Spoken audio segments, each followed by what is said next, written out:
When you outsource your emotions to a drug, you lose them. You lose your emotions.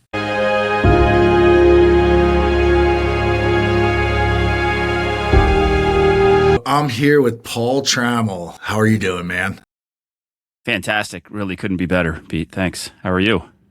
I'm doing great, man. Paul is a friend of mine. I've known him, actually, he's my best friend's brother-in-law, which is actually ironic how things connect in life and in the world. And then we kind of struck up a friendship through just liking each other and then actually having a common bump in the road. Paul, just to give you kind of a background, man. Paul, first off, where are you right now? You're always sailing somewhere. I'm on my boat, my sailboat in Bocas del Toro, Panama. It's on the Caribbean side of Panama, pretty close to Costa Rica.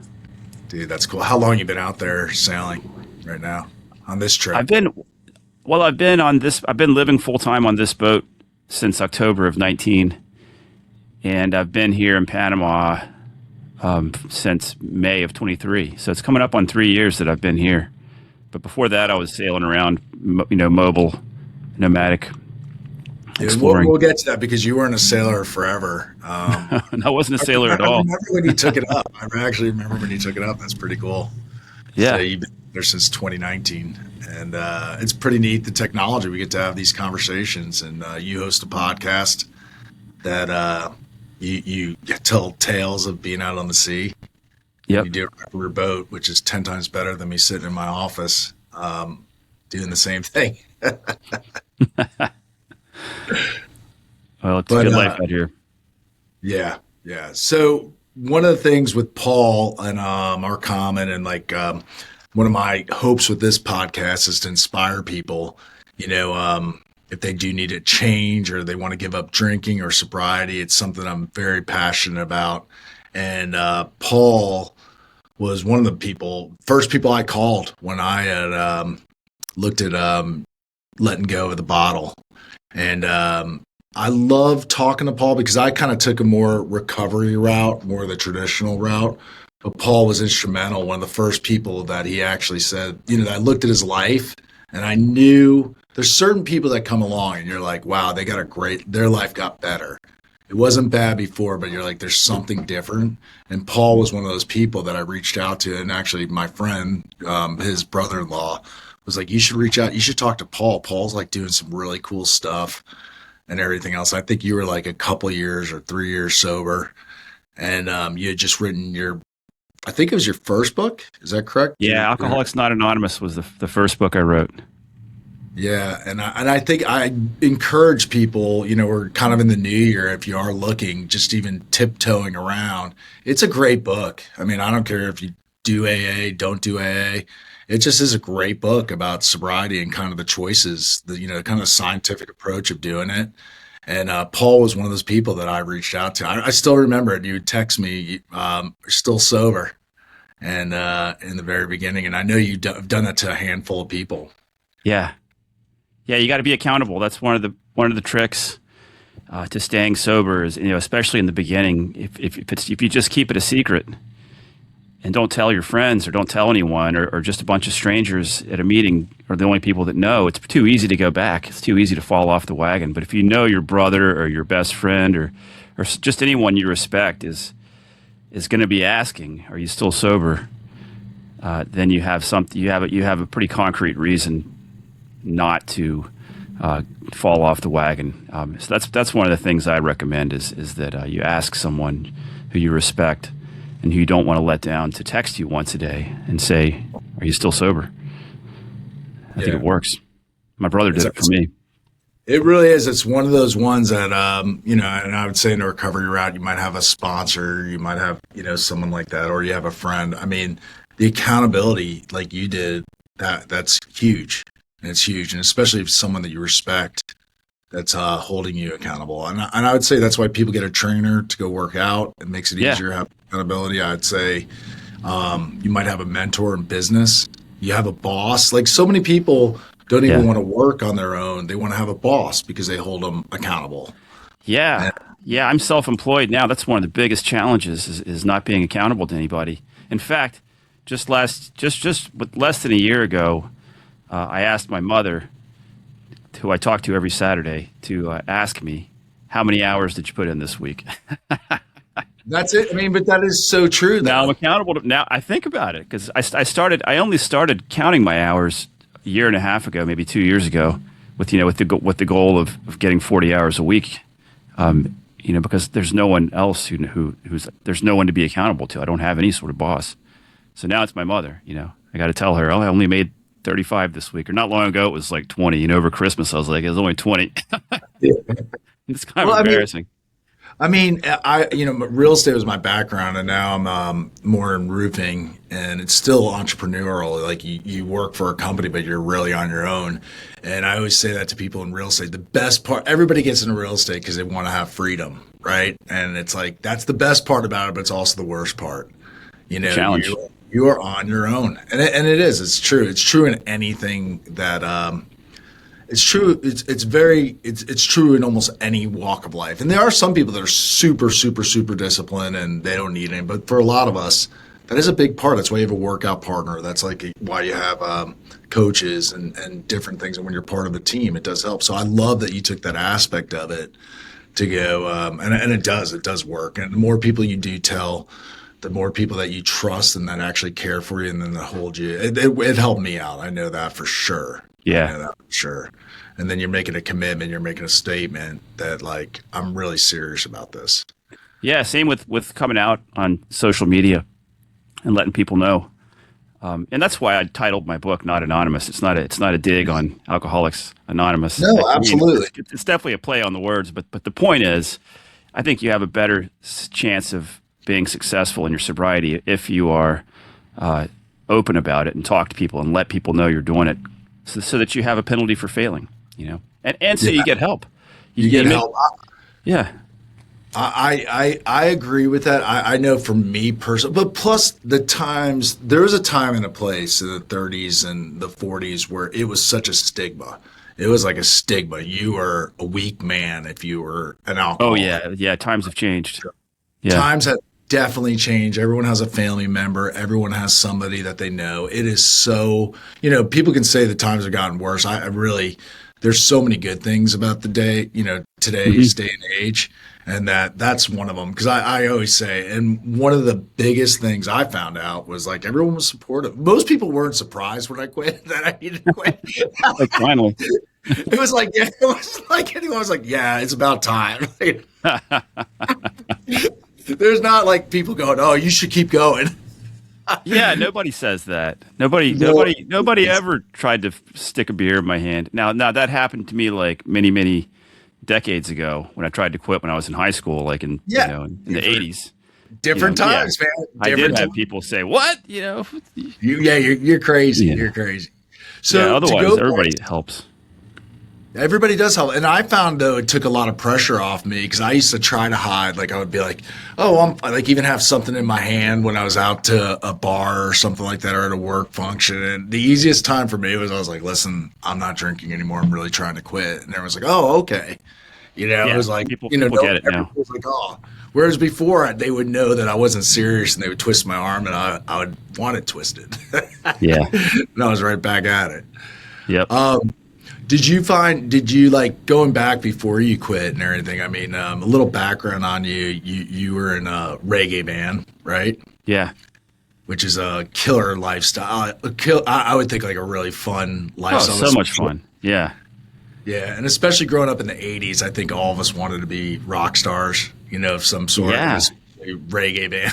I wanted to be a rock star for sure, and that's what I was trying to do the whole time I was in St. Augustine. It was 23 years of trying to be in bands, and being in bands, and gigging and writing music, and trying to get bigger gigs, trying to go on tour, and partying. Having the after parties at my house. After the Conch House gigs, after party at my house. Those were good times. And just feeling like you're the king of the party. When you're the guitar player on stage, then you're out dancing with the crowd in set breaks and it was all a big party, and it was a good time, and I'm glad I experienced it, but not sustainable as far as how much I was drinking and smoking, and it was a lot. It's like you could think of it as a lot of wasted time too, because you don't grow up when you're doing that. You kind of stay stuck, and whatever age you started partying hard, part of your mind stays there. Part of me was a 13-year-old boy up until I quit drinking, emotionally, that's kind of part of the deal. It's so funny. How many years are you sober now? 10, almost 11. Yeah. You're 11 years. And there is a lot of sayings about getting sober that you don't even, like, you can't even understand them because you don't even really grasp it. I remember hearing, like, the first 5 years, you're getting your marbles back. And then Yeah. the next 5 years, you get to play with them. And I was like, oh, after a year, I was like, I got this thing. I'm good. I'm back. And I'm like, I look back now at what my mental state was. Me too. And even I'm married now, and I just had a little boy. I got the girls, and it's interesting how I was probably, I think I was stuck as a frat boy. I think I started drinking younger and everything, but I think I was like stuck in college, 18 to 22 age, and that's how I thought, and that's what I thought was cool. And I was 44, and I'm like. You kind of look ridiculous. And, that's a part where, like, it was scary. And so anyway, I look back at, I think about you with that, being a rock star and doing that stuff. I think growing up in the 80s and 90s, like those time frame, I was like, I want the more athletic type. I was like into football and everything else. That was my dream. But my dream was to work hard, play hard. And then, like, I also could see the rock star. That was but I just wasn't I wasn't musically talented. Yeah, those were our heroes, sports heroes and guitar heroes. I was a guitar player as a kid, and Randy Rhoads and Jimmy Page and Jimi Hendrix. Those were my heroes. If I could, and then you lifestyle. Yeah, and you see him up on stage in front of 10,000 people, 100,000 people, and I just think that's. And it is, it is awesome. Like when you're on stage playing a guitar and there's any number of people out in front of you dancing to your music, it's a huge power trip. It's so much fun. There's nothing like it. It's exactly as much fun as I dreamed it would be, Although I never made it big, but you don't have to. Just playing a small gig is a lot of fun. But I'll tell you this, it wasn't nearly as much fun after I got sober. And that's an interesting point, because whenever something is only fun when you're high or drinking, it's not quite as much fun as you think it is, Yeah.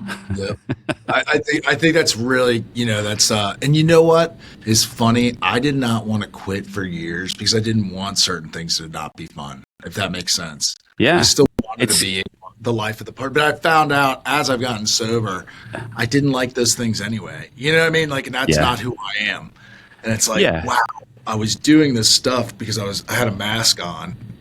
And it isn't as much fun. It really is. There's certain things. Imagine all the hours that we sat in bars just drinking, like sitting in a booth, looking at each other and drinking, and not doing anything and thinking it's fun. Not even having like good conversation. It's just stupid, Dude, it's like an opium den. It's like going to an opium den and shooting up and passing out. It's just dumb. It is. Everything revolved around it. Like, I don't play, like, a lot of my friends that I work with and everything are big golfers and stuff. And everyone's like, why don't you play golf? I was like, I liked drinking. I like golf because I drank. I was like, I really don't care. Like, I really don't. If I got like 5 hours of my day, I'd rather be doing something else. I was like, I just didn't like it. I didn't like that. I didn't like going to this stuff. And I'm like, I just don't. Now that I don't drink, I like drinking. I just wanted to do it. I did everything around it. I even studied abroad in Australia, and I drank I got wasted every single day. I was like, I remember some kids that didn't drink. I was like, what do they even do when they're not hungover? Like, part of my day was even being hungover. I was just drinking in a different place, doing the exact same thing I did at home, but in a different place. So many people do that on vacation. Yeah, they go to vacation, they go to a club or a bar, and they drink, and they might as well be at home. It's just different setting, same thing. Yeah. But like you said, though, and that's the truth too, though, like it was fun, and there's a fun part of it. That's why we do it. And then it takes its course. Like it turns on you, as they say. Yeah. It's not fun when you have to drink every day and you have to wake up and get high because you're hungover, and you have to get high in the middle of the day and the end of the day, and you have to have beers by a certain hour of the day, or else you start feeling sick. None of that's fun, It gets real ugly towards the end, and it's not glorious. Yeah, and I never even went off the deep end. I mean, I was a beer drinker. I was drinking 10 to 12 beers every day.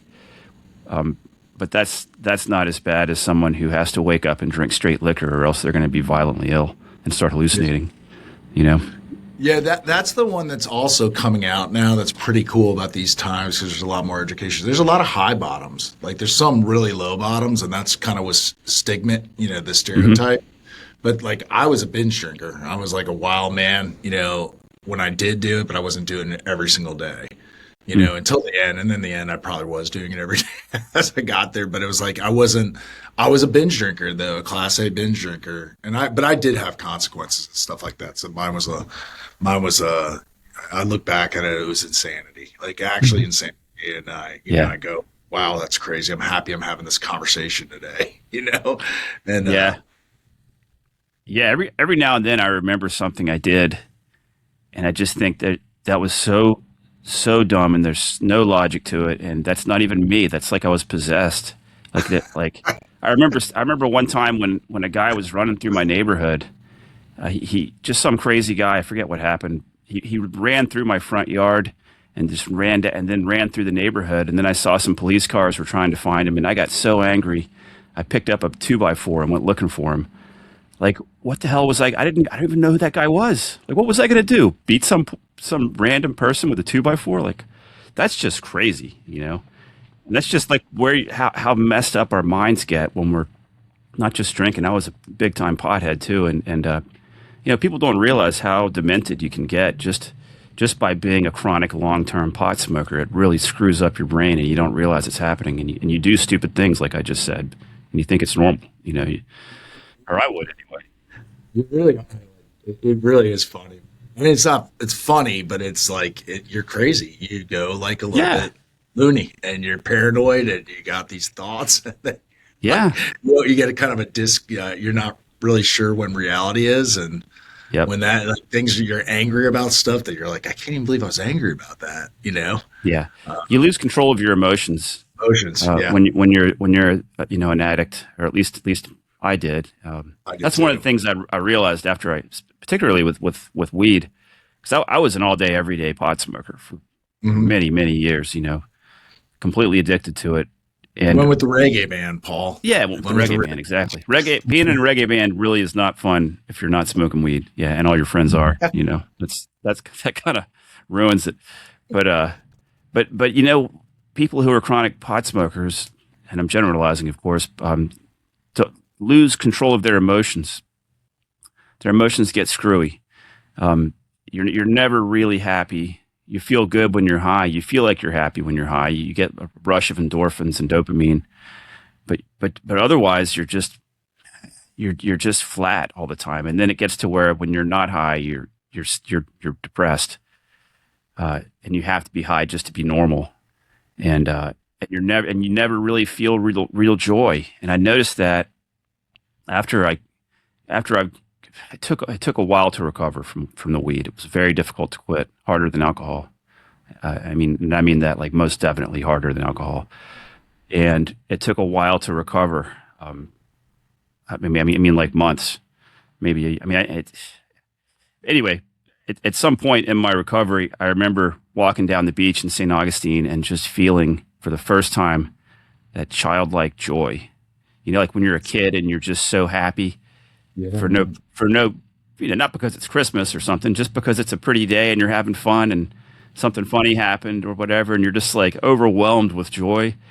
I remember feeling that just walking down the beach one morning in St. Augustine and thinking, wow, like what's happening? What's happening to me? Like, this is so great. I haven't felt like this since I was a kid. And then it hits me. It's like, yeah, this is what it feels like to be happy, because it's a beautiful morning and you're on the beach and you're just appreciating it. I hadn't felt that since I was a kid, because I started smoking weed when I was 13. I had a year or two off somewhere in college, but other than that, I was a pot smoker,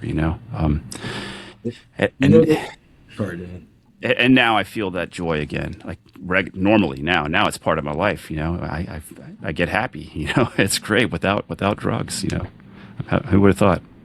That's awesome. Paul, do you mind if I ask, how old are you? Because you look 55. You're 55. Yeah, you look like you're like in your late 30s probably or something.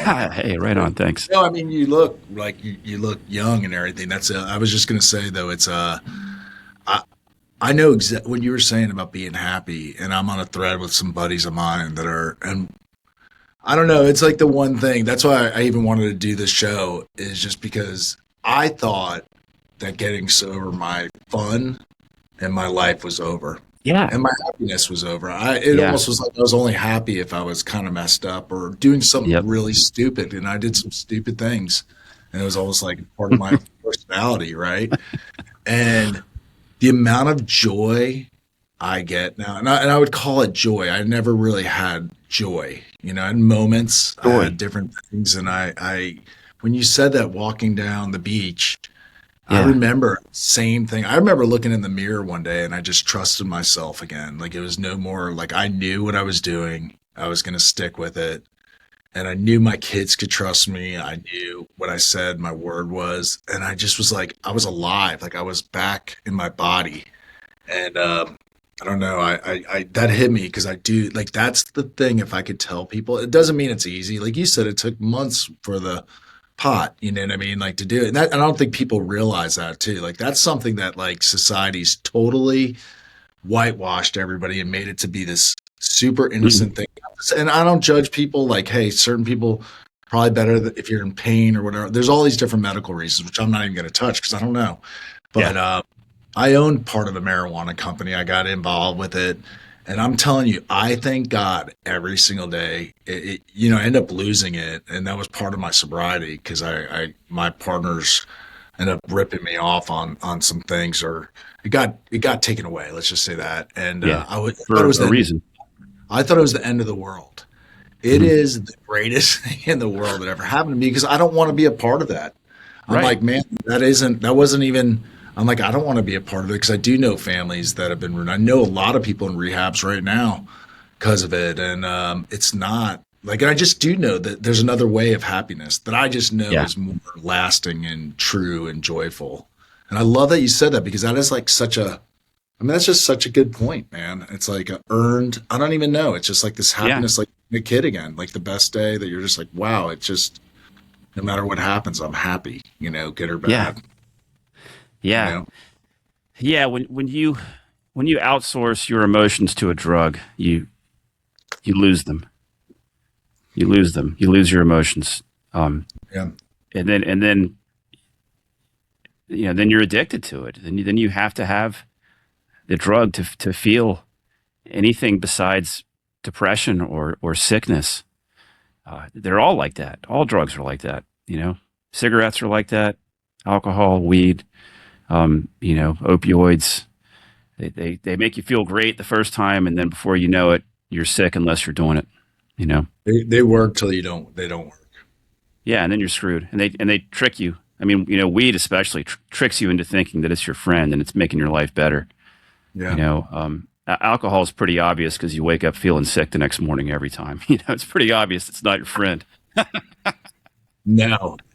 Dude, I look at pictures when I used to drink, and I'm like, I can't believe that. Like, I think like, they say you're allergic. There's people with the allergy of it, which people say. I'm like, I really looked at like I was bloated. I was like, I looked horrible because I was sick every. You're like, you're like Yeah, putting poison in yourself. it But is. It is putting poison in yourself. Yeah, it's crazy. yeah, It's crazy that so that's the one that's legal too. Like, I know that's another wild one, which you start to see, and you're like, man, these things that we're sold a bag of goods on a lot of stuff for whatever yeah, reason it is. It could be yeah, food or whatever else, and there's just another way of doing yeah. stuff. Well, For people are you, waking up. they are, and we're having choices. What I was going to ask you, did you have a turning point that made you? Did you wake up one day, or was there something that like, Yeah, I had a turning point for sure.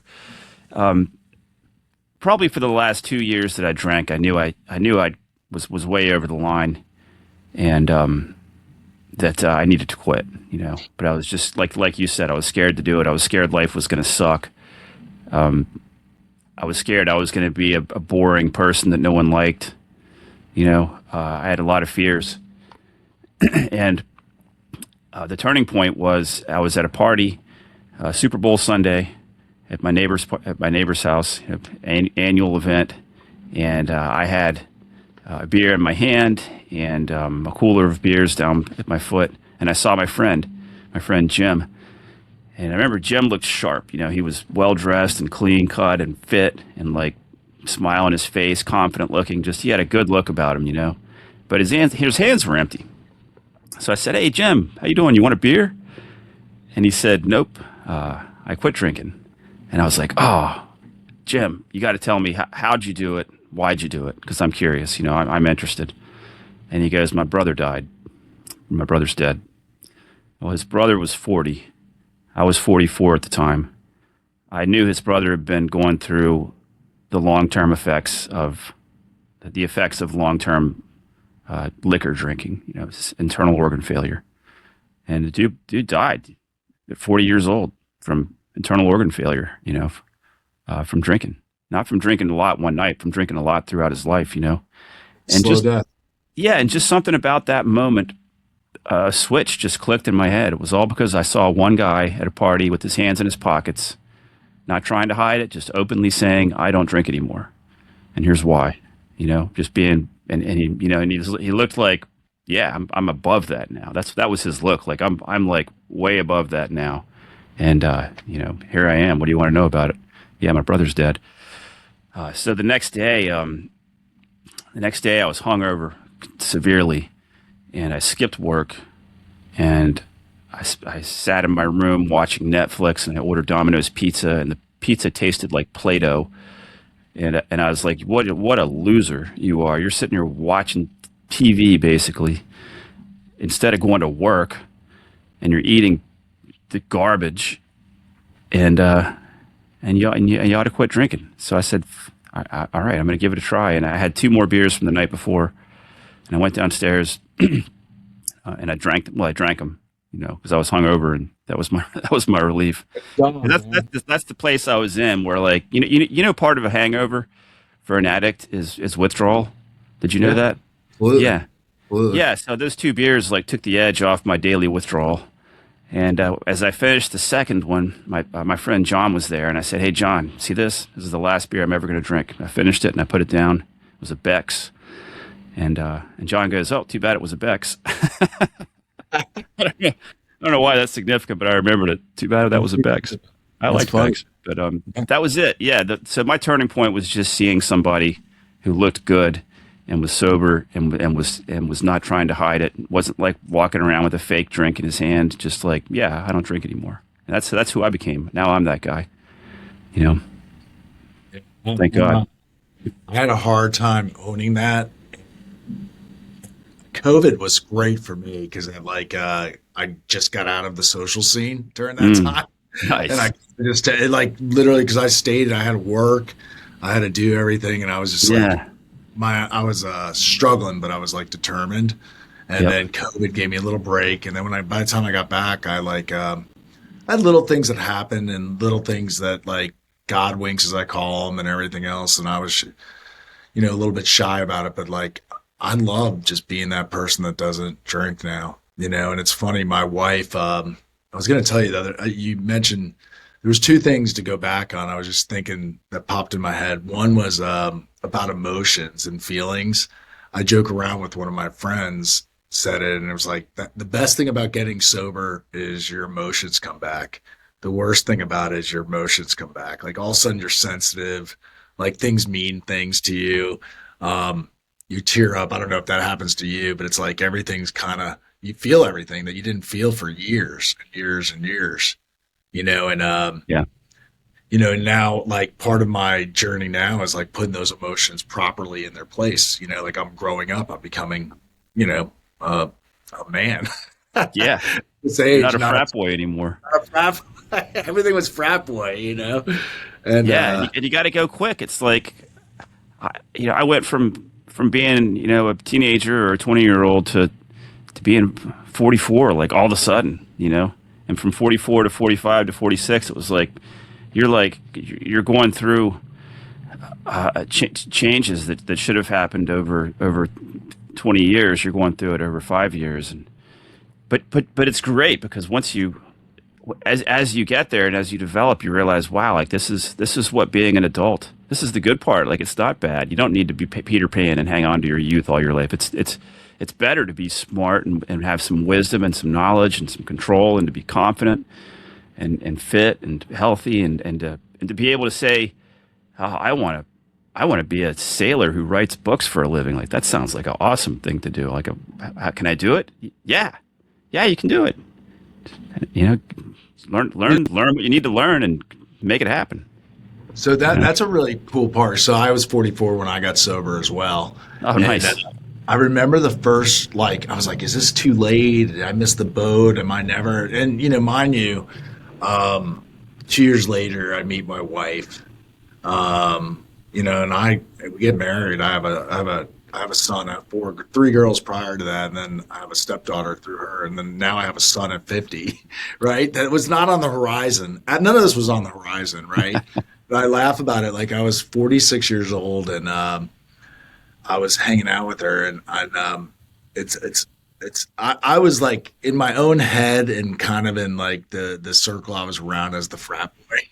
Mm-hmm. I was like the cool ladies man guy, and when I was with Chandel, like she's the first girl since my first girlfriend that I kissed since 14 years old, that are 15 years old that I kissed sober, that for the first time because I always had to be wasted.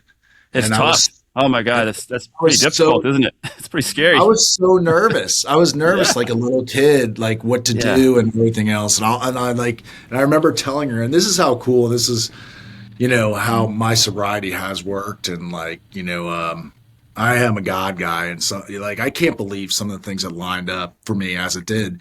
So I'm dating her, and I didn't notice because my drinking's my problem. I didn't want to push that on anybody, that you can't drink around me or anything else. That was one of my rules with myself. And then she just after 3 weeks of hanging out or 4 weeks of hanging out, she's like, "Have you noticed I don't drink?" I'm like, "No, but I don't know what you do when you go." She's like, "No, I'm not drinking either. I don't want to drink either." She's like, "I want to be with you." And I always wanted to be with someone that didn't drink. And I'm not drinking either. So it's like those things I never in a million years. The prior to that, that wasn't even in my realm of possibilities, Yeah. So I look at it. So anyway, I was 44 and I kissed a girl first time. At 46, First kiss. but I was gonna say you're living this life now of an adventure. Like when people say life's boring after drinking, kind of break down what you. I actually still remember our conversations because I'd meet you over at the boat, in the over in the shipyard here when you'd come down, and you were getting back from the Everglades that you had went to. You did some cool camping trip. Oh yeah, I went to the Okefenokee. Yeah, the Okefenokee, and then you decided that you're gonna start sailing. Sailing, yeah, that's when that happened. Kind of go on how boring your life is now. Well, let's just talk. Today is a pretty typical day. I woke up. I slept in late today, so I didn't get up until about 5. I usually get up at 4:30 during the surf season. So I got up at 5 today, and I make coffee. No phone in the morning. Don't even look at it. It's coffee. I read a poem. I read some poetry while my coffee's brewing, and then I go up on the deck of the boat. It's still dark. Set out a yoga mat. Do about a half hour of yoga. Put the dinghy in the water, the little boat, my little runabout. That's hanging in the davits behind the boat. Drop that into the water. Put the surfboards in it. Boom! I'm driving out to go surf. Driving around. I cross some open water, pass an island, cross some more open water, go to another island, check a spot, check another spot, check a third spot. Looking for my friends. Don't see them. Get to the fourth spot. Decide to surf a bit. Catch a few waves. Don't really like that spot, so I move to another one and then catch some more waves. I surfed by myself this morning. But usually there's friends involved. Sometimes there's a lot of people involved, but today was. But anyway, that's it. Early morning surf, back to the boat, breakfast, sit down at the computer and get some work done. That's what's been going on today so far. There's when there's no surf, I go spearfishing. I free dive on coral reefs with a spear gun in my hand, and I shoot snapper or grouper, and I bring it home and eat it. And a dude brings me a native person, an indigenous person brings me coconuts, sells them to me for $1 a piece. He'll bring 10 or 15 at a time. I'll buy them. Another woman brings me empanadas, on my boat. There's jungle, there's parrots, there's frigate birds, there's dolphin. I was showering. I shower on the deck of my boat at night. I was showering the other night, and a dolphin jumped right next to my boat. I mean, right next to my boat, and the water was glowing because there's phosphorescence and there's bioluminescence in the water here at night. So the dolphin not only jumped, but I could see it. I could see the glowing green trail of it as it swam off. Like my life is fantastic now, and full of adventure. And the adventure is kind of like taking a break right now because I've been here for 3 years. But for the 4 years prior to that, prior to here, I was sailing through the Bahamas, the fjords of Newfoundland, Canada, just sailing, adventuring, big adventure, like big real adventure. Yeah. It's just been an absolute dream come true. I hate to use a cliche, but it's the real deal. It really is a dream come true because in the Everglades, not the Everglades, the Okefenokee, like you were just mentioning, I was paddling, camping and paddling a canoe through the Okefenokee, and I had this revelation that I wanted to be a sailor, and I wasn't. I had sailed, but I wasn't a sailor. I didn't know how to operate a boat by myself. So I took a lesson. I took the money I'd saved, the cash money I'd saved for the first year of not drinking, and bought a 1-week sailing class, and loved it. And later that year, I bought a small, inexpensive sailboat and sailed it from Tampa Bay around South Florida all the way up to St. Augustine, and then took it to the Bahamas the next year. And then in 19, I sold my house, quit my job, and bought this boat, and decided I was going to be a writer because Alcoholics Not Anonymous and Becoming a Sailor were selling. I thought there's a chance, there is some chance that I could make a living as a writer, living on a boat, sailing to cool places and writing about them. And what a dream that would be. Is there a better life than that? Not for this guy, I thought it's a huge risk. I might go broke. I might have to come back to Florida and, buy a van and a bunch of tools and go back to work as a carpenter. But even if that happens, like, at least I tried, I'll at least get a couple years out of it. And here we are. It's been 6 years, and I'm making more than I'm spending now. So it's sustainable now. Like, this is it. This is how I live. Paul, that's why I wanted to talk to you though. That it's like, that's a lot of people's dreams, man. Yeah. I could see, I always think about this. There's all these sayings when you get sober. I said that before, and there's cliches, but so many times we just sit on a bar stool and talk about our dreams. That's the thing that stinks at the end of your drinking career. The time goes by so fast. Those years, like 5 years, 10 years, 15 years, and you're still sitting on that bar stool saying, tomorrow I'm going to do this. Yeah. You started at 44, you got sober, and you are sailing around as an author. I wasn't a writer either. And surfing. Yeah. And you taught yourself how to sail on a week-long trip. These are like possibilities for people to go do. And it's never too late. No. The whole world is open to us. We've got the internet now. We have access to the world's knowledge. You can learn anything virtually for free. In today's world, the age of not knowing is over. Like, you can know and learn anything you want now. You just have to do it. If you're going to spend your free time at a bar, you're not going to learn anything. But if you have a few hours a day because you don't drink anymore, you can still go to work for 8 hours, come home, and work on your dream. And a few years, those years are going to pass anyway. So make sure when they've passed that you have realized your dream, whatever your dream is. You can do it. Anybody can do it. Yeah. But you did it. And I think people think it's too late. Like, we're too late here or this. And it's like, you were literally surfing at 55 years old, writing books. How many books have you written? I think I've written 13. Yeah. I've been cranking them out. I'm always busy. Yeah. I mean, and that's what you call when you're saying you did some work. That's what you call work, correct? Yeah. Yeah. I work every day. Yeah. I Like, write every right. day. The only things I do for money are writing and podcasting. I have two podcasts, and I have books. I'm always writing books. I'm always writing short stories. I'm always writing poems. I'm recording audiobooks.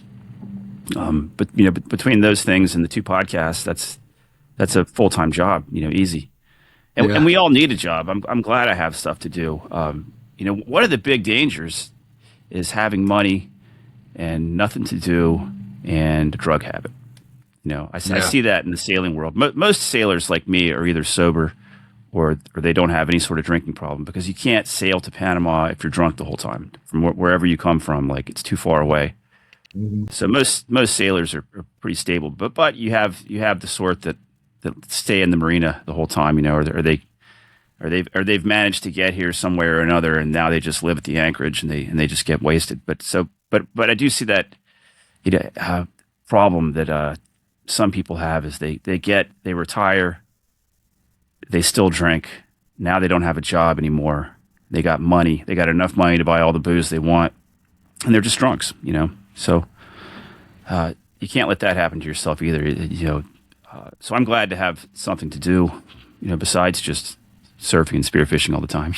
I like to be creative too, and the podcasts, force me to meet new people and talk to people and learn, and can interview anybody I want and learn about whatever I want. Like, before I went to Canada, to Newfoundland, I interviewed everybody I could find who'd been up there, and learn about it. Now that I'm an author, on my other podcast, I interview authors. I ask them all these sorts of just questions that are meaningful to me, like, how they do it.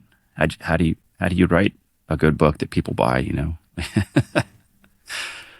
So anyway, there's just so much cool stuff to do in this But you're world. doing it from a boat too. Like, it's like, Yeah, I I mean, live on a boat. all these thoughts because I mean, I have that dream of writing a book. I have that dream of doing different things, and it's like interesting seeing it. And even hearing your story, it makes it possible to go do it. You're doing it while you're on a boat, and I constantly think of a book I read, Tim Ferriss' 4 Hour Work Week, that you're like actually doing remote. You're living. I'm talking to you, doing a podcast with you on there, and you're in the middle of the, I don't know, is it the Caribbean? I'm Caribbean, butchering. yeah. Yeah. You're in the middle of the Caribbean, living the life, and that's so cool. And that is right. I'm optimistic about the future, just in the time, because you can do everything is at your fingertips if you want it. Yeah. There really is no excuses. The information's out there. It's your choice to walk through and do it. And this is like an exciting, this is a really exciting conversation. It's motivating me on different things of what's possible to go do. And that, Mhm. like, even like the fact that you're even writing a book while you're at sea is incredible to me, you know, Yeah. You just have books. to But you just have to make it happen. Like, you have to look at life with a long term plan. I guess it was 2000. It was Christmas of 2015, so just about to be 16 when I decided I wanted to be a sailor. And anyone can learn how to sail pretty quick. It's you can take your 1 week class, you can go sail with a few people, and you can buy a boat and start doing it. It's not that you can learn about it for the rest of your life. You can get better at it for the rest of your life for sure, but you can just start doing it pretty quick. If you got the wherewithal. Writing is something that you need to work at constantly. Like it's like learning how to play the guitar or something. You're not going to be playing gigs, paying gigs the first year, but if you're serious about it, within a year or two, you might be. And writing's the same way. You just got to take it seriously. Take it as a long term plan. Study it, do it, do it, and do it, do it. Have confidence that it's going to work. Like I said earlier, the time's going to pass anyway. Better to set yourself up to have a reward 5 years from now. By chasing a dream. I like that. I like your attitude too, though, that you could always come back home, and if it didn't work out, at least you went Yeah. for it. At least You I could always, tried. Yeah. at least you tried. Yeah. Yeah, and I was in a unique situation. Single, no kids. If I go out there and kill myself, like this, it's not like people will be sad, but they're not going to. It's not like I'm leaving a family behind. I didn't have anything holding me back. Let's put it that way. I was a carpenter. I could leave and come back and still be a carpenter. That I could have come back 2 years later and got the same job, that I had. So there was that. But yeah, it's scary. Like I monitor. I look at my money, and monitor it closely and look at my spending. And for the first few years, I was watching my bank account get smaller, and I was tracking like how much more time do I have, at this rate, at the average dollars lost per month so far, how much more time do I have? And I don't have to calculate that anymore. Now it's going in the other direction. So I'm like, thank God, I just got to keep it going. So there a moment that it just like clicked and you're like, I'm now a professional. I can do it, and you can kind of predict. Last year, I started noticing like consistent months where I was not losing money. Yeah, it only really started happening last year. Yeah, maybe 2024. We'll say 25 was pretty good. The end of 25, it got a lot better. Yeah, and so now I feel confident like that. This is my future. Like I'm not thinking about having to go back and buy a van and a bunch of tools anymore. Like I can't. That's just. I'll do anything. I'll do anything besides that. I don't want to be. There's nothing wrong with being a carpenter. I liked it, but I don't want to go back and live in Florida. In my boat in a marina. I don't even know if you can anymore. Florida's changed. Florida's changed the laws about living on boats. I don't even know if you can do it anymore. Yeah. I got to stay here. The interesting part, though, carpenters are probably going to be the wealthiest people on the planet by the time with AI and everything. People that work with their hands and can do that stuff. So you'll have in the future, you'll still be highly in demand. As I was before I left, it started getting to where carpenters were very much in demand, and our salaries were going up. We were harder to find. There's a South Park episode that's so funny. It's like the lawyers are like begging for a job because of AI and stuff like that, and the carpenters are the billionaires and the handyman. They're so in demand. So you might time it perfect. Who knows? We never know. It might be a choice. But man, that is so cool. Though I wanted to ask you a couple of other things, and then I'll let you go. But my wife came up with like these like rapid fire questions at the end. Of just like kind of your just a quick rapid fire section of it. So we'll end with that. But one word that describes your journey. Joyful. You could do. Joyful. I like that. Yeah, I like that word joyful, man. When you told that story, I really related with that myself too. Because I was like, I haven't been able to put a word on it, like that I can like really, I don't know, try to describe life for the good and the bad, but it's a joyful feeling, and not to just to kind of piggyback what you said, like my mom passed this last year, she passed after having cancer. Yeah, I say that, but I mean, that it happens. That's part of life, and it was, and we got to spend the time with her. And even though it was sad, there was just this underlying joy that I got to spend time with her, and I wasn't wasted. I wasn't doing these things. And it was like, it was part of life. And there was an underlying gratitude of just being there, That's one of the many great things about my new sobriety is my new relationship with my parents. I used to be ashamed to talk to them on the phone because I was always stoned. I don't want to talk to my parents when I'm stoned, but I'm always stoned, so I got to. Sorry, Mom and Dad, if you guys are listening. Hope it didn't just. But anyway, yeah. Now I have a very deep relationship with them that's so much better, and not just because of that, because I'm a grown up now, because I'm an adult. I'm not like a kid sneaking around trying to hide things from them anymore. Yeah, my not so rapid fire questions to just piggyback on that. Like you said about being an adult and being happy about that. That was, also when my mom passed, I got to be there for everybody else. I got to be an adult. I got to be a rock for my kids with their grandma passing and not making it about myself. And there was joy still underneath everything. And I find that I find it in every area of my life. I could see past what's going on right now, and my default is joy. Nice. or gratitude. And I like that. I like that you said that because I haven't been able to really. I always say gratitude, but it's like a joy.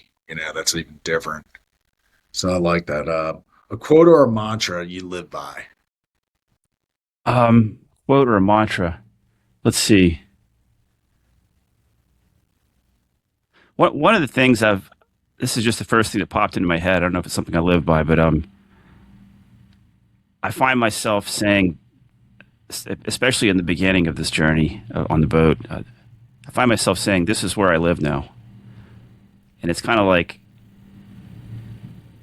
"Oh my God, this is so much. This is so cool. Is the vacation coming to an end? Wait a minute, this isn't a vacation. This is where I live now." I had to say that all the time in the first few years because I would think like that, like, oh, I'm on a journey. It's got to start, a middle, and an end. It's gonna come to an. It's not gonna come to an end. Like, this is where I live now. It's part of the joy. It's like recognizing how good it is, how good it is now. It's not going to end, until I die. You know. It's like it's so funny, man. We're having these conversations about like it's almost like you want to pinch yourself and go, Hmm. "Is this real?" And it's like we lived in my old me, and especially probably with you because of our old friendship and just knowing everyone would be like, "I can't wait to go have a beer with you to go talk about how good life is," or what. It's like we're just Yeah. talking. This life is just like a dream right now in a good way. Yeah. And is it going to end because you're traveling the world on a boat? It's incredible. It really is incredible. All right. Something you once thought you never do that you do now. Uh,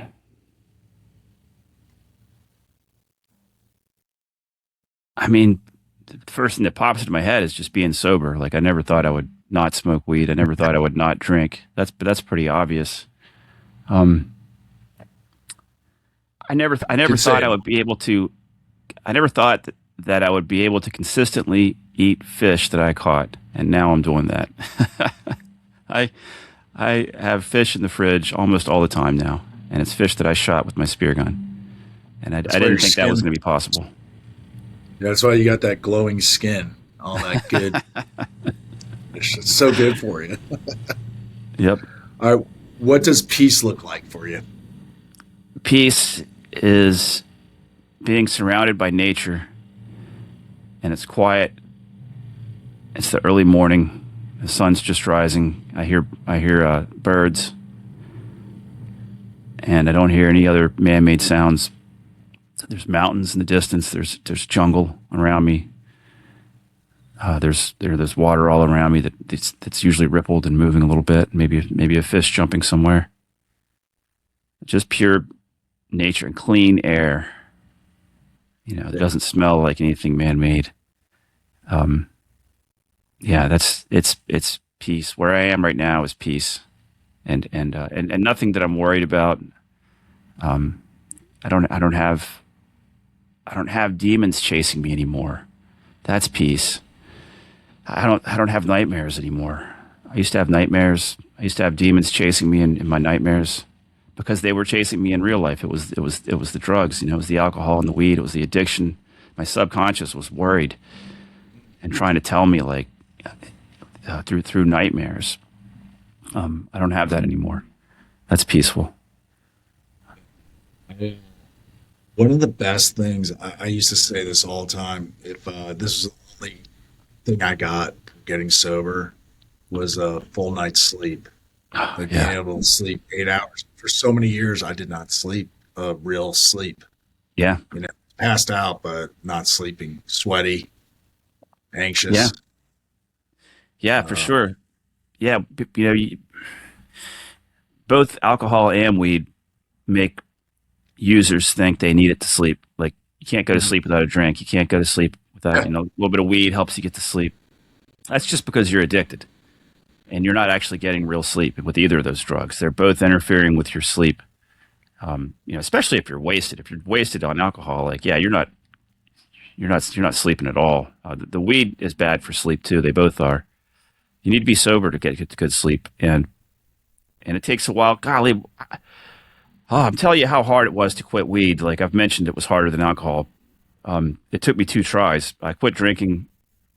6 months later, I tried to quit weed. I was off it for a whole month, and I went through 4 nights in a row with no sleep. 4 nights in a row, and I mean like without any sleep.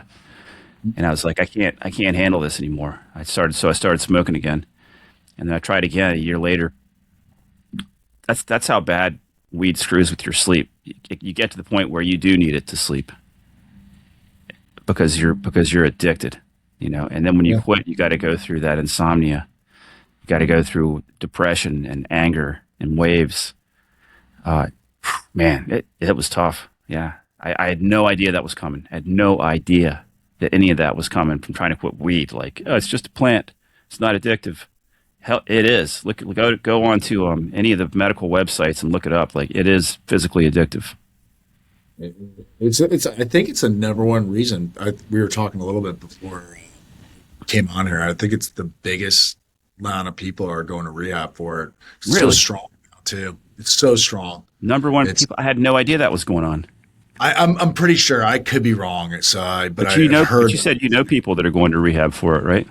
yeah, yeah, and they're like, but it's so strong right now, and they're Yeah, having like mental breaks, like psychotic breaks from it, wow. and it's like 80% stronger than what it is. Like people are there's a whole bunch of because they've just made it so Yeah, easy to get, you know what I mean? And like that people yeah, think it's just there's a lot of things and I could go on and on and on about the ease of different things. You can go on to porn, you can go on to gambling, you can go on to weed, you can go on to all these things that like it's just so accessible and yeah, mainstream that it like, you know, people and then all of a sudden you wake up and there's a problem, yeah, And then you're like, I was just doing what they, I thought was normal. So yeah. yeah, it is what it is. But so all right, so two more. These are my own questions because I just wanted to say we were talking a little bit beforehand. What do you like? So I have a good friend, and I won't mention names or anything, but like that really struggled with alcohol for a while, and I invited them to go to a 12-step program. We'll just leave it at that, and it just wasn't their thing, which is everything, there's there's a lot of different ways to get sober. There's a lot of different ways to do a lot of things, right? And I end up giving him your book, um, Alcohol Not Anonymous, and that's what triggered him to stop and change his life. I mean, I'm talking like dropped 40 pounds, health is better, marriage restored. Golly. Um, yeah, do you get a lot of stories like that, from Every people? every now and then I get a response, an email or something. Someone tells me they read the book, and it changed their life. And there is nothing in the world that makes me feel better than hearing what you just said, or knowing that I've helped someone. Yeah, If I go through, you can go through your whole life and never really do anything significant that's lasting, but that is significant. That's it's significant. huge. I consider like the people I've helped get sober the greatest thing I've done in my whole life. Like that's part of growing up too. You realize like what is significant, what what what really matters that I'm going to do is it's like going surfing's fun, but it's just fun. Helping someone change their life for the better, and their life affects everybody around them too. It helps the marriage, it helps the kids, it helps their friends. Maybe they'll inspire somebody else. There's a snowball effect. Like that's significant. That's what we're here for. It's That's what huge. matters. That's what makes a difference. That's the best thing in life is helping other people. It's if you go through your whole life and all you do is help change someone's life, like you've done something. You've done something. Yeah, and something significance is always, for a guy like me that has an ego and everything else, I want to be like on the front and center and change the world to all these people. But just helping one person, you don't know the snowball effect that it does to everybody else. And like even you're one of the main people in the very beginning that I talked to. We don't even talk anymore, and I still think about you all the time. That you took your time to go out to get a coffee with me at Cafe 11. I still remember. I remember everything about it. Remember our conversations. I remember how good you were like, and I love adventure, so you were living this life. And I was like, and you're like, it's just 10 times better. And, those things, and it impacted me. And, I'm married, you don't know. And who knows who I've helped or whatever else it is, but it's like that Yeah. one person, if you can help, it makes all the Yeah. difference. Now you got a podcast and you're going out to hundreds of people, thousands of people, We'll helping see. them, you know? Yeah. Yeah, That's the snowball exactly. effect. That's like the karma multiplier. You get a little good karma for helping one person, but what if they help 1,000 people and they help 1,000 Absolutely. people? Well, and like even this conversation when we release it, I would love to hear. So like you would resonate with me. Like you'd be the person that I'd go, I love that. Sounds incredible. He's sailing. He started at 40. I was 44. I was 44 when I got sober. So if I was still drinking, you're 44, and then your life began. Like it sounds like your life just began at that time, and Yeah. it It's would like being born resonate. again. Yeah, it would be though. It'd be the person that I would need to hear from to go, I can do this. I need to do this right now. I didn't miss out on anything. I still could write books. I could still sail around the world. I could still fit. That sounds incredible to me.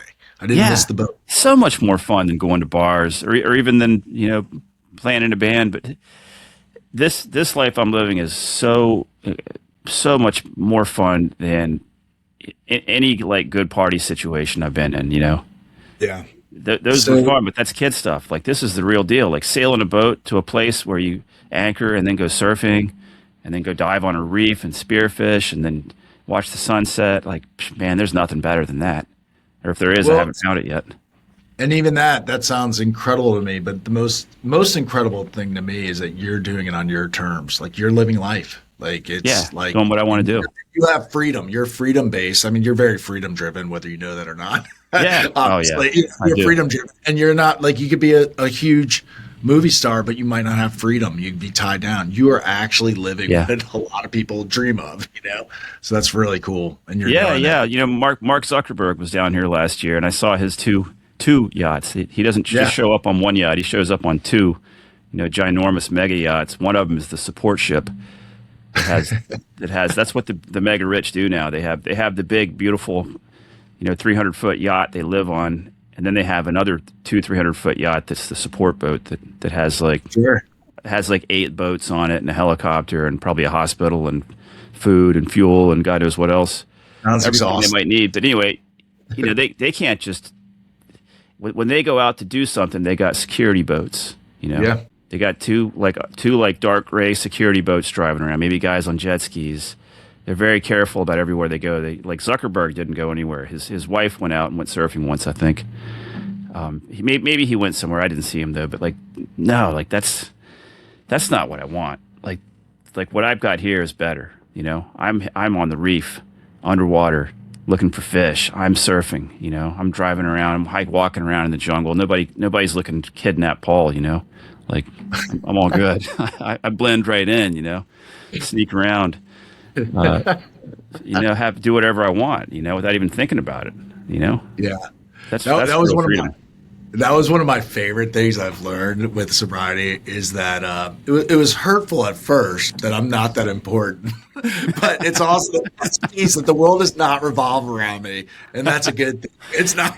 I'm one of 7 billion on the planet. Yeah, You yeah. know. Just do your own thing and find what makes you happy, and do Yeah. that. I That's stopped that's thinking that's about one of the myself. most important lessons in life is to take the time and put the effort into finding out what really makes you happy, and then make a Yeah, plan to do it, and then absolutely. execute that plan. Take baby steps, and then bigger steps, and work on it for 5, 10 years, however long it takes, and then before you know it, you're living your ideal life.